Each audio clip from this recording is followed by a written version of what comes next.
ছাত্রছাত্রী এবং ডাক্তার যারা পেশাজীবী যারা এখানে আসছেন আর কি, তারা তাদের অস্তিত্বের বিষয় এবং এটা পৃথিবীর কোথাও নাই ম্যাট্রিক পাস করে ডাক্তার পাবে আর কি। আমি আশা করি যে হাইকোর্ট তাদের যথার্থ সিদ্ধান্ত দিবে, মহামান্য হাইকোর্ট, এই প্রত্যাশাই করি। এবং এটা আমরা যে standard medical education, standard doctor বেরোবে, চিকিৎসা সেবা দিবে, এটাই আমরা প্রত্যাশা করি। দ্রুত সমাধান হোক, এটা আমরা চাই।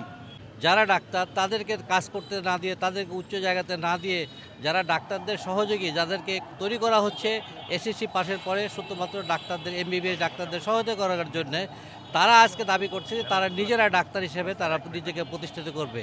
ব্যাপারটা এরকম যে একজন দর্জিকে সে দাবি করবে সে একজন টেক্সটাইল ইঞ্জিনিয়ার, একজন হোন্ডার মেকার দাবি করবে উনি একজন মেকানিক্যাল ইঞ্জিনিয়ার। ব্যাপারটা এরকম একটা হাস্যকর অবস্থা পৃথিবীর কোথাও নাই।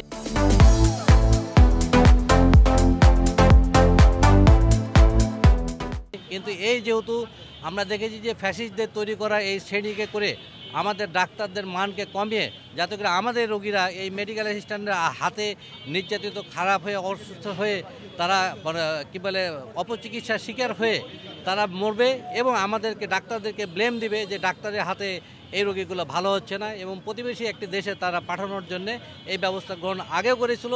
এবং এইটারই প্রতিক্রিয়া হিসাবে তারা হাইকোর্টে মামলা করার মতো একটা দুঃসাহস দেখিয়ে এই যে একটা বারবার 90 বার একটা চেঞ্জ হচ্ছে যে কোর্ট রায় দিচ্ছে না, আপনাদের ডাক্তারকে ডাক্তার বলার মতো যোগ্যতা তারা কোর্টও দেখাচ্ছে না।